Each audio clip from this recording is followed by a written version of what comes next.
Olá, bem-vindos a mais um Game Changers Talks. Hoje recebemos um verdadeiro game changer na política portuguesa.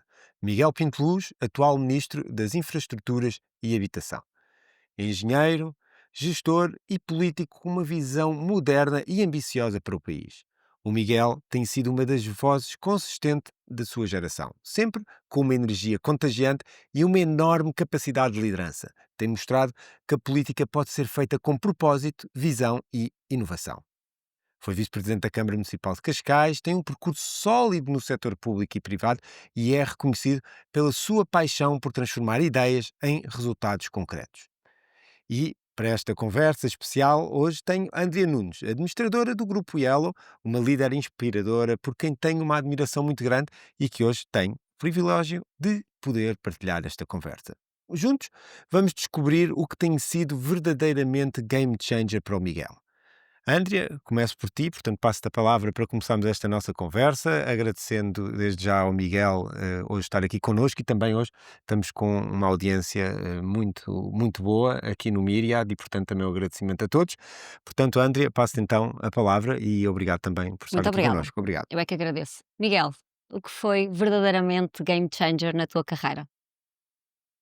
Bem, eu diria que, não consigo apontar um único ponto, mas eu diria que quando ninguém acreditava e decidi ser, num ato de loucura, candidato ao meu partido, eu acho que esse foi um momento de viragem, na carreira política. Pois tenho a minha carreira académica, tenho a minha carreira profissional, porque a política, nós estamos na política, nós não somos políticos e por isso, mas eu diria que nos últimos 25 anos dediquei a minha vida eh, à administração pública, a servir os meus concidadãos e por isso posso considerar quase uma carreira e nessa carreira eu diria que esse momento foi definidor, com a assunção de risco, com a capacidade de convocatória, poder de convocatória, juntar equipas, ter espírito de liderança. Não foi fácil, mas hoje não estou nada arrependido de ter dado esse passo. Isto foi 2018? 2019. 2019. Pô, passa no instante. E já que falaste e falaste bem do tema da vocação para o serviço público e do serviço público que tens feito nos últimos 25 anos, o que é que te levou a esse? Foi vocação? Porque é que, não é acordaste, porque isto obviamente foi uma decisão, mas qual é que achas que foi, houve alguma decisão que tenha sido para teres realmente feito esta carreira já longa no serviço público? Sabes que hoje sou pai de 3 e fui pai só depois dos 40, a educação, a formação que damos, as experiências que proporcionamos aos nossos filhos são fundamentais na construção, dos cidadãos que eles vão ser. Hoje dou por mim muitas vezes, eu e a Ana, a falarmos de que há uma transferência genética qualquer nestas coisas que, para os crentes, como eu, acreditamos que há algo mais para além só da transferência epidérmica e relacional dos pais com os filhos.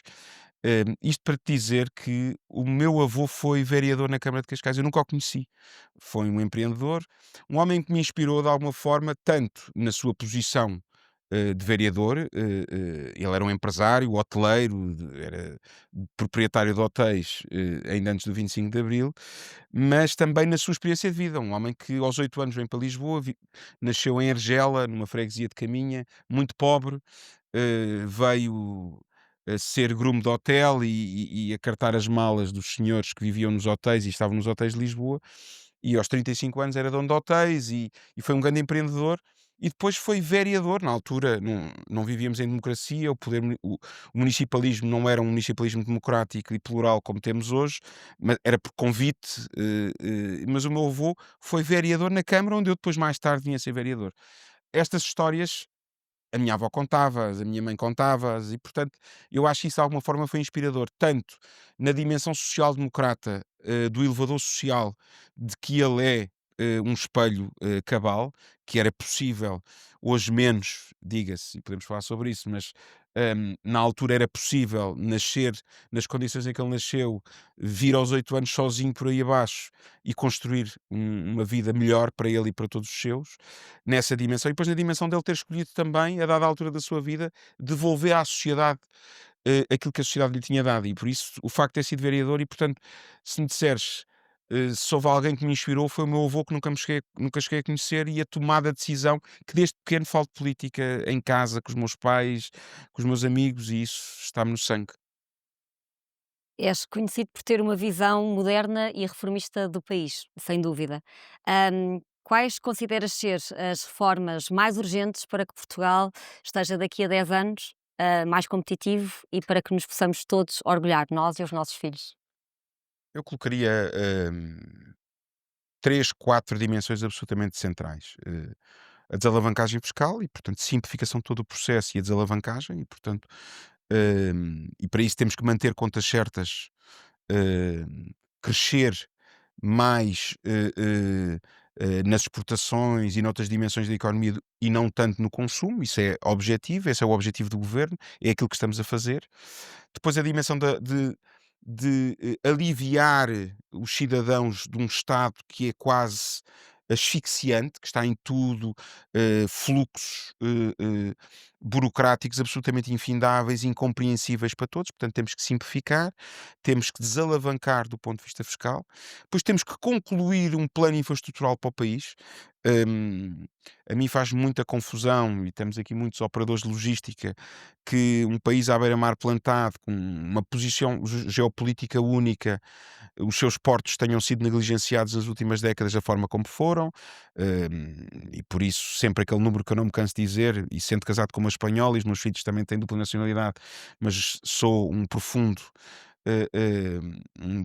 patriota e gosto muito de competir com Espanha, mas Espanha, hoje os dois maiores portos espanhóis fazem 100 milhões de toneladas cada um, o nosso maior porto, que é Sines, faz 50. Isto é incompreensível para nós, e portanto essa dimensão infraestrutural, tanto na rodovia como na ferrovia, como portuária, como aeroportuária, que há 60 anos que não tomávamos uma decisão do novo aeroporto, mas depois legislativa, o intrincado de legislação à volta de todas estas dimensões é essencial. Portanto, nós podemos desalavancar fiscalmente, podemos simplificar todos os processos. Se não tivermos infraestruturas capazes, não há ninguém que escolha Portugal para investir, sejam infraestruturas de telecomunicações, sejam infraestruturas roda ou ferro, ou portuárias, aeroportuárias, em todas as dimensões. E isso, eu diria, estes três pilares, se fôssemos capazes de fazer estes três, já estamos muito para além daquilo que é preciso nesta competição que temos hoje, porque se falarmos de talento, nós estamos a preparar talento. Por isso é que o estamos a exportar da forma como estamos, as nossas universidades têm qualidade, e portanto, eu diria que aí não é o problema crítico. O problema crítico está nas três dimensões que vos disse. Muito bem. E falámos também agora do tema um bocadinho mais de infraestrutura, e olhando um bocadinho para trás, e em vez de olharmos para a frente neste caso, na tua opinião, quem é que foram os grandes game changers da sociedade portuguesa nas últimas décadas? Tens alguém ou alguns que possas realmente pensar que realmente mudaram Portugal, e o que é que nós podemos aprender também com eles? Eu diria, vão talvez considerar que estou a ser muito eh, clubístico nas minhas escolhas, mas eu diria que, olhando para o país e percebendo onde é que nós estamos hoje, só foi possível, fruto de duas revisões constitucionais. Estamos, infelizmente, a poucas semanas do falecimento de Francisco Pinto Balsemão, que foi um protagonista da revisão constitucional de 82, depois a revisão constitucional de 89. Só essa é que permitiu, de facto, vocês, game changers e CEOs e gestores, poderem estar aqui, porque senão não era possível. Não tínhamos banca privada, não tínhamos a iniciativa privada a funcionar, fervilhante, não tínhamos comunicação social privada. Portanto, os protagonistas desses momentos, eu diria Francisco Pinto Balsemão de um lado, em 89 Cavaco Silva, e Cavaco Silva com uma dimensão acrescida, que foi, ele foi protagonista e foi capaz de convencer o Partido Socialista e Vítor Constâncio na altura a fazer a revisão constitucional, que era necessária, mas ele próprio foi protagonista, e que estamos agora a comemorar 40 anos do seu governo.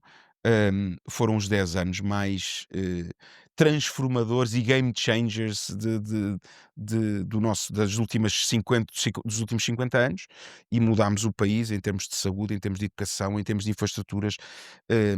Tivéssemos nós capacidade de ter continuado ao mesmo ritmo, e hoje, garantidamente, estávamos muito acima da média europeia. Muito bem. O problema da habitação, hum, é um problema bastante complexo. Existe solução, nos próximos anos e qual é que será a solução? Bem, para já gostei que tivesse concluído a sua questão falando de próximos anos, porque é mesmo assim. problema da habitação, é preciso gelo nos pulsos, é preciso perceber que não se resolve, não há varinhas mágicas e de mim não vão ver nunca dizer eu vou baixar os preços amanhã, ou daqui a 2 semanas, ou daqui a 6 meses. O que é preciso? Precisamos de mais casas. Nós estamos a construir muito menos do que construíamos no início dos anos 2000.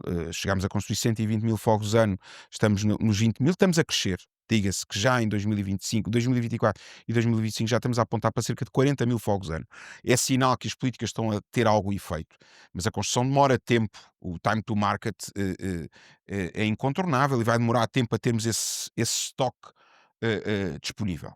E, portanto, para termos mais casas, nós temos que desalavancar fiscalmente mais uma vez, tornar previsível aquilo que hoje é imprevisível. Aponta-se para cerca de 300.000 focos que estão fora do mercado da habitação. Com certeza há aqui alguns de vós são proprietários de casas e depois não querem arrendar porque têm medo da relação com o inquilino, põem lá o inquilino que mais o tiram de lá, se ele não pagar, se ele estragar a casa, o Estado penaliza muito com 25% de IRS. E, portanto, é isto que o governo está a fazer. O governo está a simplificar o que tem que ser simplificado, a dar previsibilidade aos proprietários para trazerem outra vez casas para o mercado de arrendamento e depois alavancando e olhando para o futuro. IVA a 6%, aliviando e tornando mais fácil o processo de licenciamento para construirmos mais, mais, mais. Sem mais casas, e quem acredita na lei da oferta e da procura, há quem não acredite, e eu tenho debatido com muitos que não acreditam, até economistas. Ainda a semana passada tive a oportunidade de ter um debate na Assembleia da República com uma distinta economista que não acredita na lei da oferta e da procura. Mas nós sabemos que é assim que funciona e, portanto, precisamos de construir mais casas. Mas, mais uma vez, aqui, curiosamente, desalavancando do ponto de vista fiscal e simplificando do ponto de vista do licenciamento. É incontornável em tudo aquilo que podemos fazer. E, portanto, nos próximos anos vamos resolver assim. Curto prazo, o que é que nós podemos fazer? Apoiar socialmente aqueles que mais precisam. E por isso nós duplicamos os apoios sociais. Não há medidas de curto prazo que não sejam estas. É injetar investimento de todos nós para aqueles que mais precisam. É isso que estamos a fazer para aguentar um período de maior stress. Muito bem. Agora voltando aqui aos momentos desafiantes e voltando aqui ao tema do game changer, tiveste algum momento muito difícil da tua carreira que tenhas tirado uma grande aprendizagem que de certa maneira se tenha tornado game changer? São vários, Miguel. Nós políticos vamos ganhando uma carapaça e ainda ontem num almoço com amigos estávamos a falar sobre isso. Hum, a- a- o escrutínio da vida pública é enorme. E tu dizias-me, entrar para cá, quem corre por gosto não cansa. Estávamos a subir as escadas e estavas-me a dizer, isso é verdade. Eu gosto muito do que faço. Gosto muito de poder ajudar a transformar a vida dos nossos concidadãos. E, portanto, não é por acaso que estou há 25 anos nisto e que quero continuar. Agora, os momentos mais difíceis são momentos de escrutínio injusto, não tanto nas avaliações, é quando nos apontam injustamente e somos escrutinados com falsidades, com denúncias, e isso é aquilo que mais dói. Nós vamos ganhando carapaça. Eu vou dizendo sempre já estou preparado para a próxima capa do Correio da Manhã, para a próxima capa do Público, do Expresso, e vou dizer os vários, que é para não ninguém e o Diário de Notícias, o JN. Estou preparado, mas depois no final do dia não estou verdadeiramente preparado. É um processo, é um processo. Acho que hoje a carapaça é mais robusta, faz parte do tempo que estou nestas funções, mas vou vendo injustiças até com colegas do meu partido, de outros partidos, e isso afasta as pessoas da política. Tem que se ter esta carapaça cada vez mais grossa. E portanto eu não te consigo dizer um momento, porque todos os outros, e isso é um momento estes momentos são momentos de aprendizagem. Nós temos que aguentar, temos que ser resilientes e perceber qual é o foco final. O foco final é levar as políticas até ao fim. É implementar políticas públicas de qualidade que mudem e transformem as vidas das pessoas. E portanto estes sobressaltos não nos podem travar. Se nós pararmos ao primeiro sobressalto, então mudemos de atividade, que não de profissão, e façamos outra coisa. Muito bem. Em todo este percurso, todos cometemos erros. Acredito que terás também cometido alguns. Há algum deles que tenha realmente sido muito importante e que tenha feito com que aprendesses mais e que enfrentasse a vida de outra forma? Os erros que cometi, que foram muitos seguramente, mas os que mais penalizaram o trajeto, ou o caminho, ou o foco que eu tinha, foi não ter tido capacidade de assumir risco. Foi sempre, sempre isso. E a capacidade de assumir risco é essencial. É essencial em qualquer atividade, para os empresários, para os gestores, e na política muitíssimo. E quando eu disse há bocado, respondendo, um momento game changer na minha vida foi quando eu decidi, foi assumir risco. Houve outros momentos que não fui capaz de assumir o mesmo risco. E isso, a vida é curta. Nós temos que viver cada dia como sendo o último dia. A água não passa duas vezes por baixo da ponte. E por isso, eu hoje tenho esse modo de vida e, portanto, não abdico de um minuto com os meus filhos, não abdico de os levar à escola todos os dias, independente de ter as funções que tenho. Eh, eh, Uso e abuso e de cada momento e de cada minuto da minha vida. E por isso tenho que arriscar, arrisco, não estou ali a perder tempo. Muito bem, fala-se muito hoje em dia do tema da transformação digital, do tema da inteligência artificial, de como é que, mesmo também do tema ambiental, mas acima de tudo, como é que tu vês Portugal nesta economia global? Que papel pode ter o Estado para acelerar este tema, especialmente, por exemplo, o tema da inteligência artificial, que já todos percebemos que passa muita coisa por aí.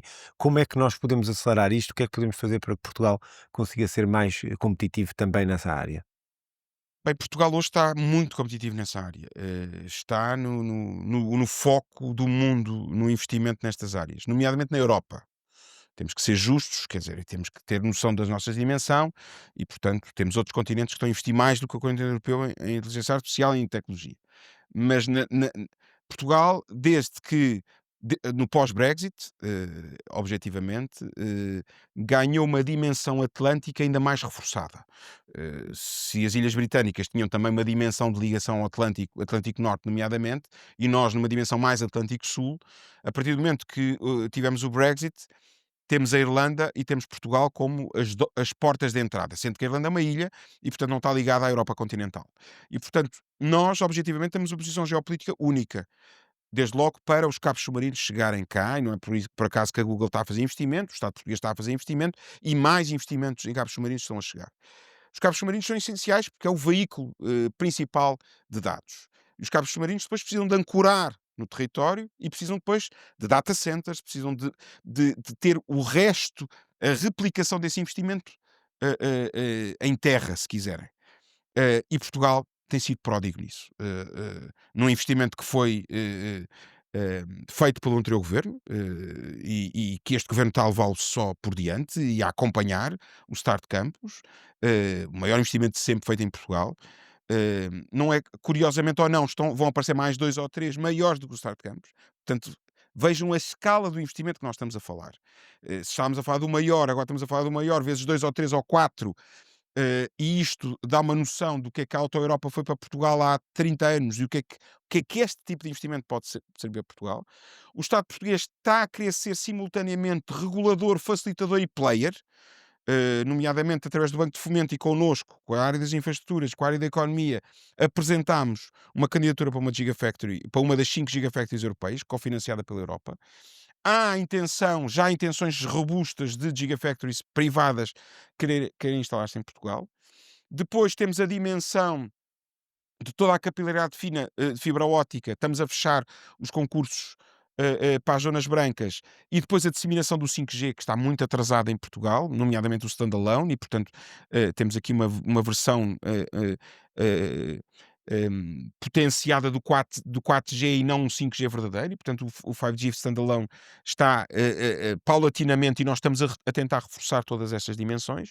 E depois temos um tecido académico de excelência. De excelência. Ainda ontem inaugurávamos uma linha de fibra óptica de 4 núcleos, que ainda não são aplicadas em telecomunicações, são 26 quilómetros dentro do metro de Lisboa, com o Isqueté, para fazer testes em cima dessa fibra óptica. Ou seja, temos ciência, conhecimento, talento, propriedade intelectual, infraestruturas e investimento. E, portanto, Portugal vai necessariamente desempenhar um papel de charneira, de liderança nessa transformação, mas lá está, mais um exemplo que temos que arriscar. Repare o Start Campus, o que deu. Foi risco, assumido pelos dirigentes da altura, de outro governo, sou insuspeito para falar disso, Mas eu acho que é esse risco que nós temos que assumir. E quando estamos nessas funções, temos que assumir esses riscos. Sá de Campos, não podíamos ter perdido aquela oportunidade. Ou se podemos dizer que estamos a competir para uma Gigafactory, estamos a competir para este investimento, é porque aconteceu isso lá atrás. Portanto, ou seja, pode ser catalisador até de mais gigafactories, não é? O exercício político é exigente, não é? E obriga a uma grande capacidade de comunicação. Consideras que para ser um bom político tem que ser um bom comunicador? Eu acho que não é uma condição absolutamente necessária. Mas, na teoria dos grandes números, eu diria que a maior parte dos políticos têm que ser grandes comunicadores. Temos outros exemplos. Se eu acreditasse nessa afirmação, não vos tinha dito que o grande game changer dos últimos 50 anos em Portugal chama-se Aníbal Cavaco Silva. E eu acho que não é um grande comunicador. Não é um grande comunicador. É um grande fazedor. É um grande líder, é um grande fazedor. No mundo que vivemos hoje, à escala dos 30 segundos, um minuto, dos 160 caracteres e por aí, temos que ser mais higiênicos e mais eficazes na transmissão de mensagem, e por isso os comunicadores estão a vir à tona, mas cuidado, não chega a comunicar. Por trás desse comunicador tem que estar um fazedor, tem que estar um líder, tem que estar alguém com visão, alguém com capacidade de análise, alguém com capacidade de assumir riscos, porque senão é uma casca fina de ovo que quando partimos não está lá nada dentro. E isso não chega. Muito bem, estamos mesmo quase a acabar, portanto, fazer-te duas perguntas de resposta assim um bocadinho mais rápida. A primeira é: que conselho de liderança darias ao Miguel Pinteluz de 25 anos hoje? Arrisca, arrisca, arrisca. Boa. Segunda, para acabar, já começámos e a André começou com a pergunta: o que é que foi game changer na tua carreira e na tua vida? O que é que foi o teu momento game changer? Isso é logo conhecer a Ana e os meus 3 filhos e, portanto, foi mais tarde, foi o segundo casamento, mas foi uma transformação. Quem me conheceu antes e conhece depois, desde logo, são 48 quilos de diferença. E depois sou um pai babado que não há paciência. Muito Muito, obrigada, Miguel. muito Obrigado eu. bem. Obrigado, Miguel. Muito obrigado a todos. Muito obrigado ao Miriam também, que é hoje onde estamos aqui a gravar o nosso programa. Obrigado aos que estão também desse lado e vemos-nos para a semana outra vez em mais uma conversa Game Changer. Muito obrigado.